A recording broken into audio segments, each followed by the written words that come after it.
27th of March, Rabbi Levitt, Gemora. Rabbi. Okay. Good morning. I'm on a train, so I have to be on silent. I'm still. Oh, okay. Have a safe trip. Ezrat Hashem. So we are 106B3. Yeah, we're up to Amre.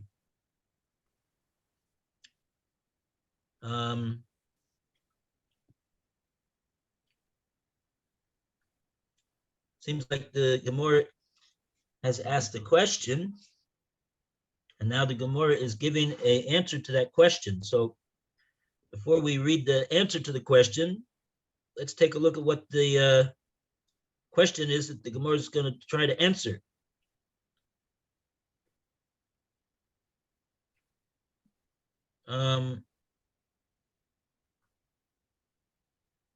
All right, so we were talking about this case with the with the Tontan's Ganav. And we made a distinction between one case where he's going to pay Dalet V'Hei and one case that he won't. And the difference was whether the Beis Din had concluded their judicial process and made a final verdict and told the guy, okay, now that we've decided, so now go and pay him the kefil. If he says that, so even if the Ganav, even if this custodian thereafter sells or checks the animal, he'll still be only chayav to pay kefil. But if they haven't yet made their final decision, even if they've said chayav atali telo, you're chayav to give to him. That's not regarded as a psikule milsa, as a final a finality decision, and therefore, if he does so afterwards, he will be chayav dalet v'hei. Okay, and on that the Gemara asked my timer, kol kama delo psikule milsa akati ganavu. And the reason for that is as long as they have not finished their psak, their decision, akati ganavu, he's still regarded as a ganav. Still regarded as a ganav. The one thing I find interesting is they give you the difference between a thief and a robber. Yes, there's a big difference over here. Only a thief can pay dalet v'hei if he checks or sells the animal after the thievery, whereas a goslin he won't ever pay dalet v'hei. He'll only be a goslin. He'll only be chayav pay one time.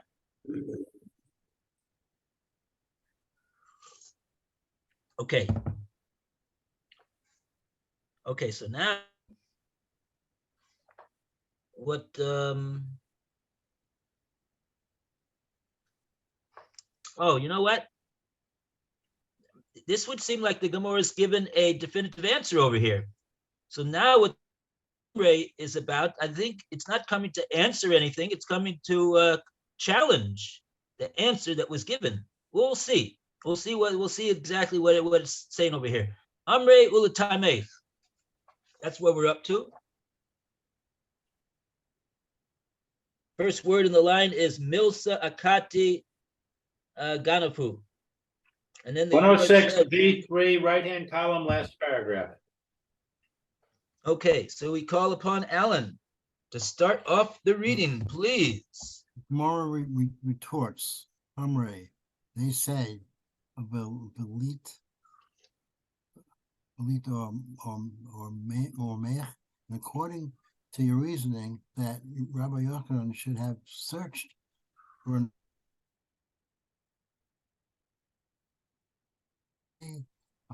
way of a shoot soch sheshua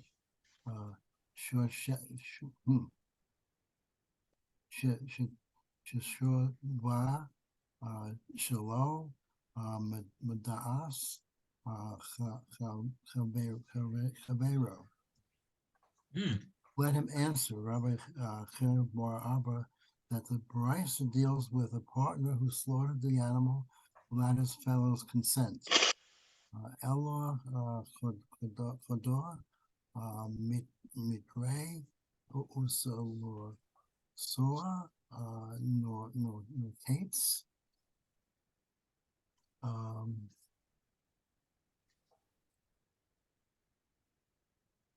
No, Kate, rather, we must conclude that Rabbi Yochanan chose one of two or three possible answers. He did not mean that his answer is the only acceptable one. Hmm.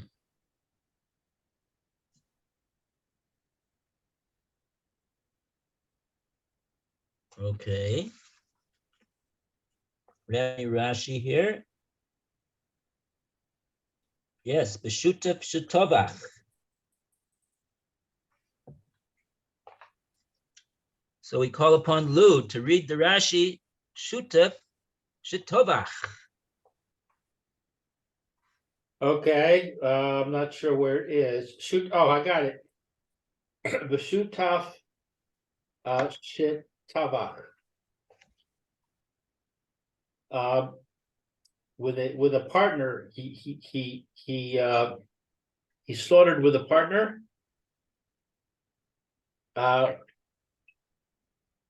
Shutfin sheganvu v'tavchu ha'echad shelo midas chavero rinan beperech meruva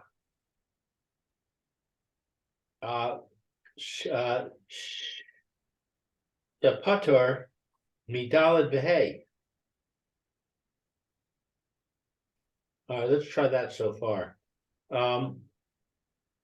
They're partners that stole and shechted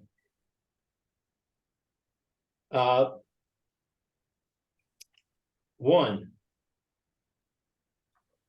And I'm sorry, and one did not know about his friend. And they say, and Perech Meruva, Shaputter, that he's putter, he's exempt, Midala Behe, from the 4 and the 5. The Chamisha Bakar Amar Rachamana Velo Chamsha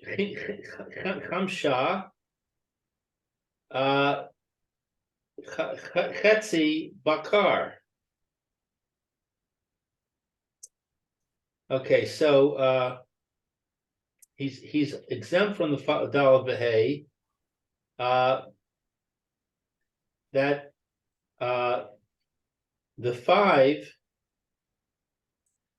for a cow, the Hashem said, not half of 5 for a cow. So he's exempt because only he's liable. So only he would have to pay half because he owns half the cow. but Hashem said 5, not half of 5. V'hacha lo karina v'tavchu kulo b'chayuva de'al chetzi shel Havero. Who? I'm sorry. Hava Tovach Umachar Amar Haganav de Patur. Okay, let's try that. And here, we don't say he slaughtered all of it. That he's chayiv, that he's obligated.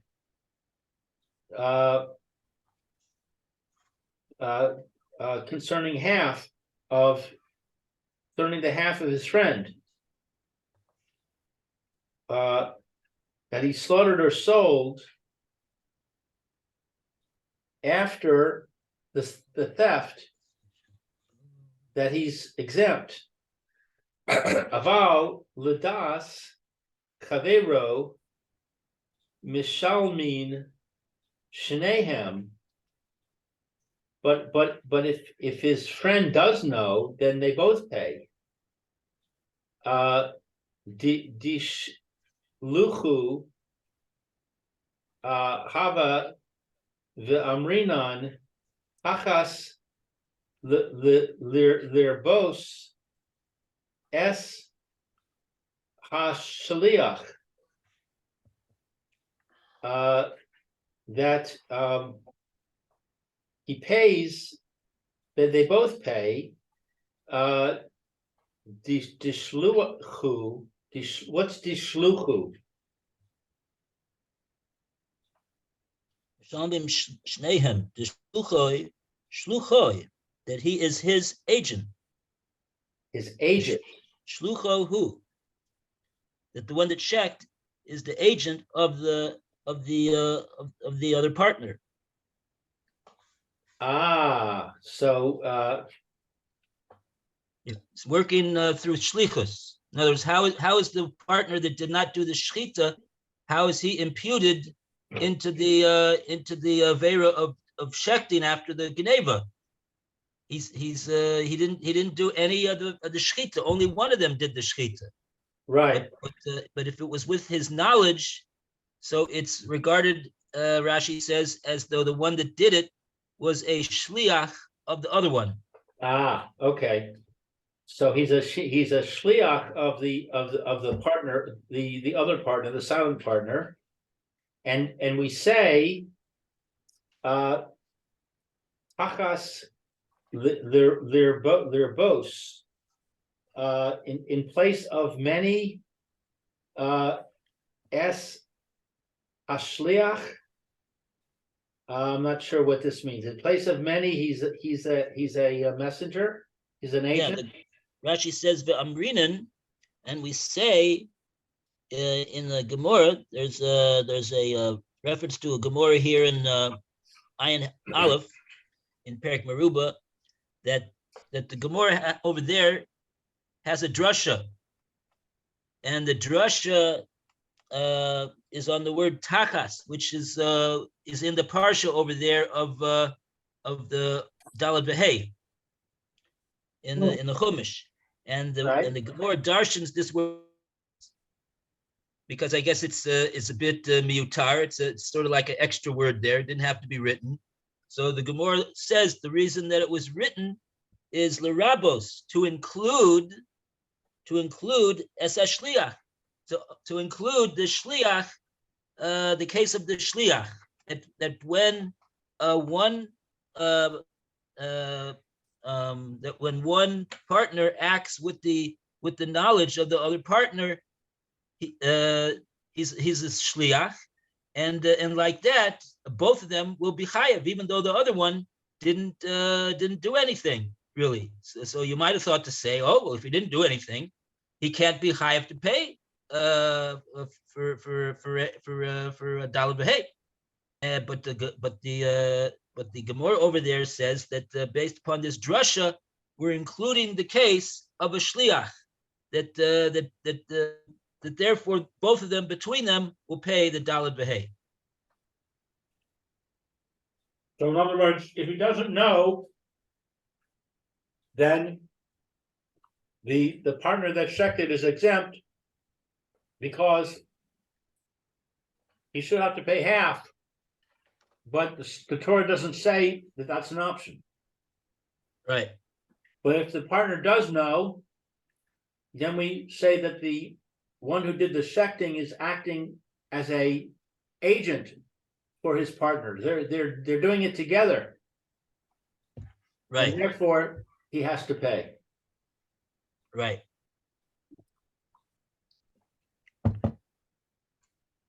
Right. It's interesting. Yeah.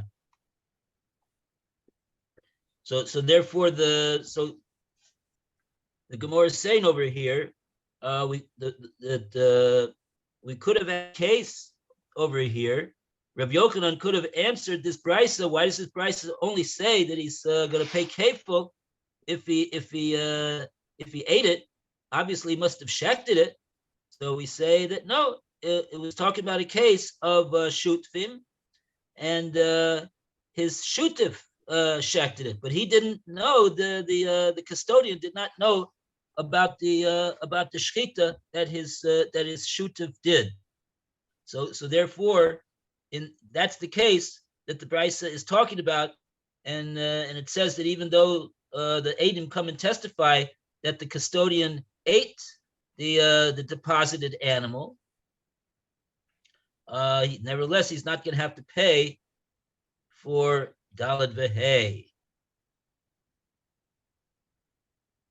And in other words, and the Gemara wants to know why didn't he answer that answer? The Gemara gives a well-known answer that it gives in many places. Chad mitrei v'tlas nokatz. As you're right, that would have been a viable answer for Rabbi Yochanan to answer, but Rabbi Yochanan only related one answer, and he was surely answers as well, but he chose to answer the answer that he answered, even though he had other alternative answers as well. The fact that he answered that answer and didn't answer the other answer, the Gemara says, is not indicative of the fact that Rabbi Yochanan didn't hold from this answer.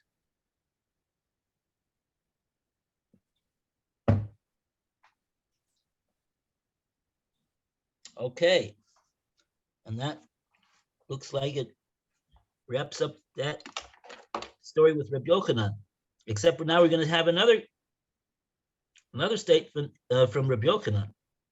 So we continue the reading with Alan. Amar Reb Chia bar Abba, Amar Rabbi Yochanan. Back in the Gemara. 106 before, left-hand column. Yes, no?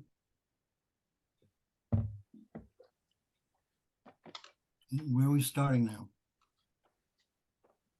From the Amar Reb Chia bar Abba. First word in the line is Midas. Yeah, it's 106 before. It's the second paragraph. The Gemora cites. Oh, Gemara cites. Okay.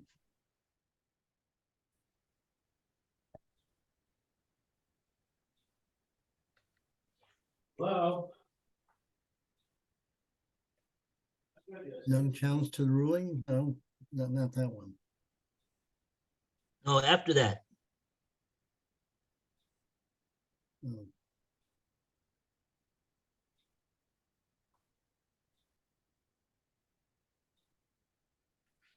I think Lou said it was the second paragraph on this page that you're on, the Heart Scroll page.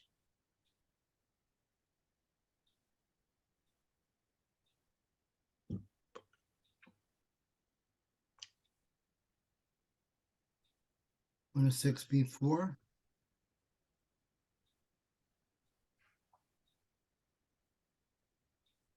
Yeah. challenge to this ruling is cited. Challenge? No, it's the Gemora cites. I think it's the one, it's the paragraph right after the challenge.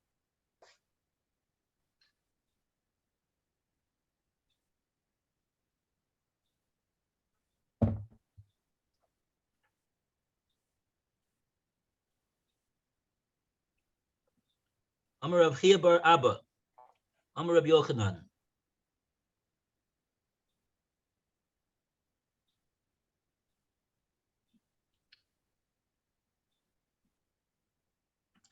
Talking about a case of a person who found an object, and then when the owner of the object confronts him in the Bezdin, you have my object that you found. He says, "Oh, it was stolen from me." So that's Toan Tanis Ganav Baveda.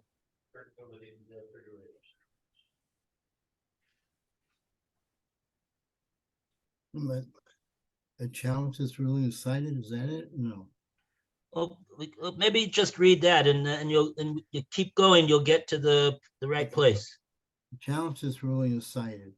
A Gemora, Rabbi Abba bar Maimal, Rabbi Chia bar Abor,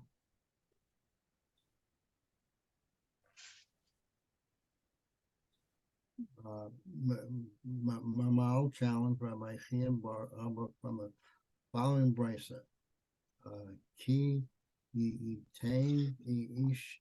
This verse states in the passage of the unpaid custodian, if a man shall give his fellow money or vessels to safeguard, ain see yes, kotan, balloon. This teaches that the giving of a deposit by a minor is nothing, i.e. the laws stated in the passage regarding custodian do not apply even when the deposit is a minor. The Ainli Elor Sheni's Sanu Kishehu Katan Usa Vivio Kashehus Katan. From here, however, I know that this only regarding a case where he gave the deposit as a minor and sued for it can be returned as a minor. We saw no Kashehu Katan Yisbo Kashehu Godol Minain, regarding the case where he gave it as a minor and sued for it and returned as an adult, from where do I know that the same exclusion applies? Believe Yovo Mood for Nahum. The Torah therefore states to the judges shall come both their claims. Get the hang and no Usa be or mean. This teaches us that the laws stated in the passage do not apply unless the giving of a deposit and the suing for the return are alike, both occurring during the deposit adulthood. Now, if this is so, then even the finder of a lost article is liable to swear and still become accountable or liable to the twofold of payment if he claims the theft and is discovered to have stolen himself. To convey door, and let the deposit given by a minor to be considered like a lost article. That's the end of the top of page 105B, 106B5. Okay. Very good. We got a new topic now. Up until now, we've been talking about Toantanas Ganav in regard to a pikodon, a deposited item. When the owner of the item deposits the item for safekeeping to a custodian, and then the custodian denies possession of it and claims that it was stolen from him. So that's a case of Toantanas Ganav by pikodon. Now, we're going to say a case also from Rabbi Yochanan about a Toantanas Ganav by Aveda. In other words, how does it start off that this object comes into the hands of this individual who's going to end up claiming that it was stolen from him falsely? Oh, Phil is trying to come in here.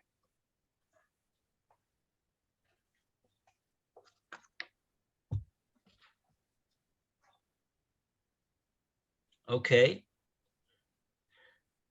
Now we're talking about it came into the hands of this person because he found it. Toantanas Ganav ba'aveda. And then when he's challenged, where's the Aveda that you should have returned to me? He says, oh, it was stolen from me. That's the case. Okay, and Rabbi Yochanan says in this case, Mishalem Tashlumi Kefa, the one that the finder who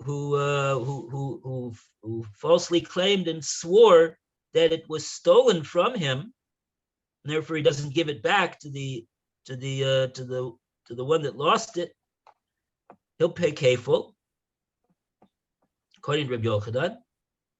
And the Gemora asks why in this case also is going to be a din of paying kefil.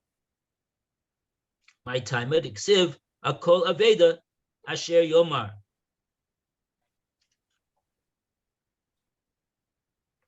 And the whole pasuk says is a pasuk in Shmos, in the parsha that we've been looking at, Shmos Chav Beis, pasuk Ches, Akol Aveda Asher Yomar Ki Hu Zeh.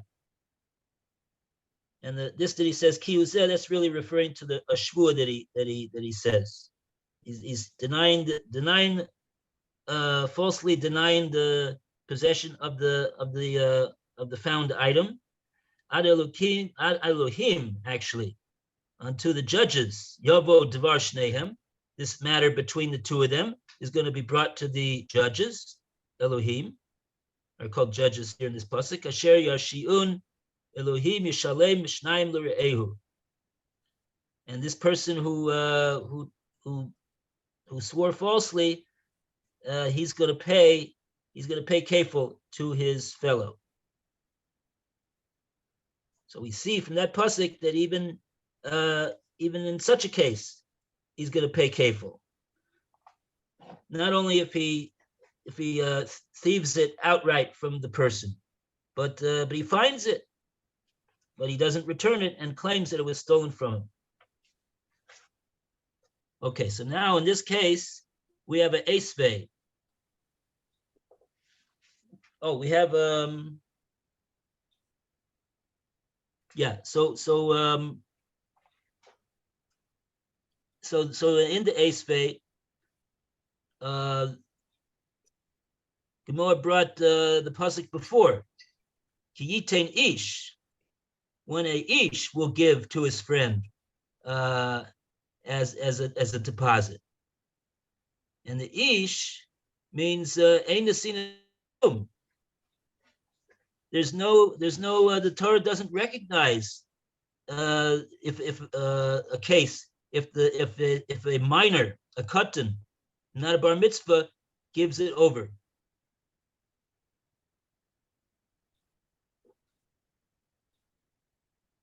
Meaning to say that the claim of this katan that he gave his thing over to this person will not obligate the person to swear against him, and accordingly it won't come to a chiyuv of daled v'hei for making a false shvua when the witness come and disprove his claim. So the Gemara wants to know, Ein li ela shenosnoi kishehu katan, v'tavoi kishehu katan. Gemara reasons that this parsha, this is talking about an ish who is a ish by the giving over, as well as the tviyah, the demand afterwards for the object back. And so therefore, accordingly, the case which will not apply will be where the katan gave it over and also made the tviyah while he was still a katan. But nasnu kashu katan v'tavu kashu gadol minayan. Gemara wants to know, in the event that he gave it over as a katan, but now he's asking for it back, and he's already a bava, minayan. How do we know that in that case there's no din of a shvus sheker, and it'll be put on him a din of a ton tanis ganef by a veda or pikadon? Here we're talking about pikadon. And that the Gemara answers, Talmud Lomer ad Elohim yobo devar shneim ad shetiyeh nesina utvia shovin ke'echad. The Gemara sees from this expression ad Elohim yobo devar shneim that both the at the time of the giving over and as well as the time of the claim, they have to be shaveh, they have to be equal. And so that would mean that he's got to be, so what does that mean? So we'll see Rashi now. We're starting from Rashi, 4 narrow lines from the bottom. I'll call Aveda.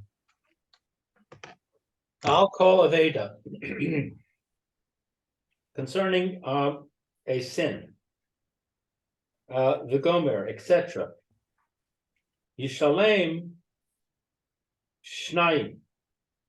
He pays twice. Is that the same as kefil? Yes. Okay. That's it.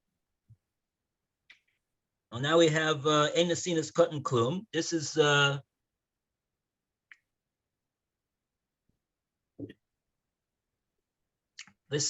now a quote that's being brought from a brisa. Okay.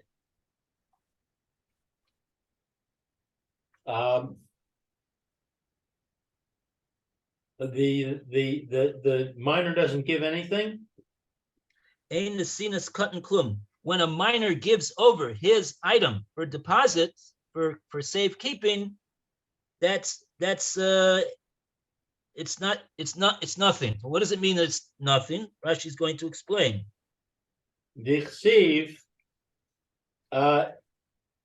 ish putter likatan de ein nish ba'in al tanas nechinachu ve'ein ba'in liyadei kefel al yado de hacha kefel kasiv.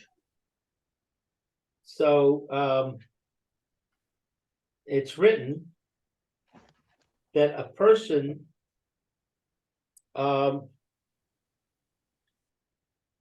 prat, specifically, Yeah, but prat is not part of the pasuk. The only word that Rashi is quoting from the pasuk is it says ish. right? So the pasuk is saying ki yitain ish el re'eu kesef ukelim lishmor. When a gives to his fellow a valuable object, kesef or kelim lishmor, to guard it. So prat means to exclude, except. To exclude the minor that he didn't swear. He can't swear. He's a minor.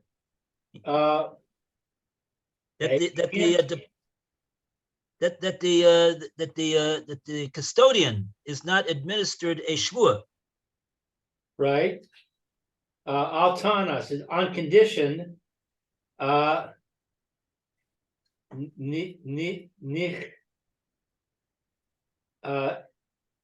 Nasinato. Nasinato. Nasinato. What does that mean? Ein nishboin al tainas nasinato. That he is not administered a shvua on the claim of his having given over an object for safekeeping. So that's what it means when the sina, the giving over of an item for safekeeping, if it was given over by a katan, so eno klum, then that's nothing. What's it mean that it's nothing? The custodian cannot be made to swear against the claim of the sina of the katan. That he's claiming that the katan that he gave over this item to the custodian to watch. So that doesn't require that the custodian have to swear against him.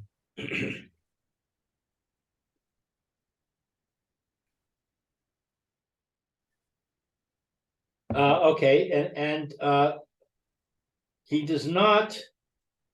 What is bo'in? Ein boin, it doesn't come into his control. Oh no, it doesn't come into the category of a double payment.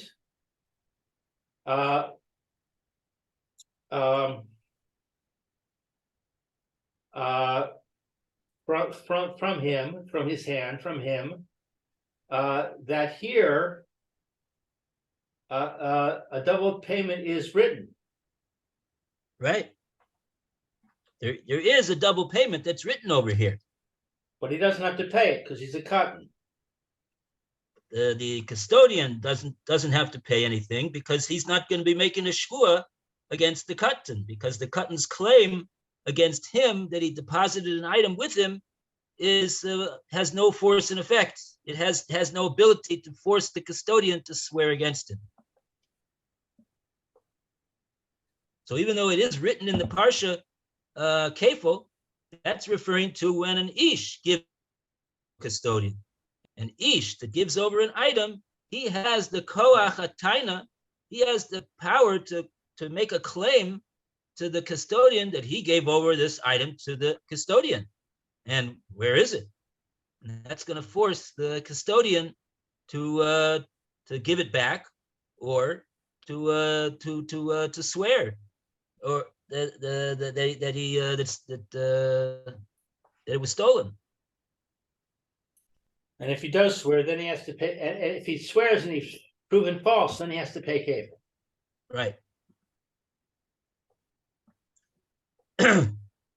But the whole thing doesn't start with a gives over an item, because he has no ability to to force the custodian to swear against his claim.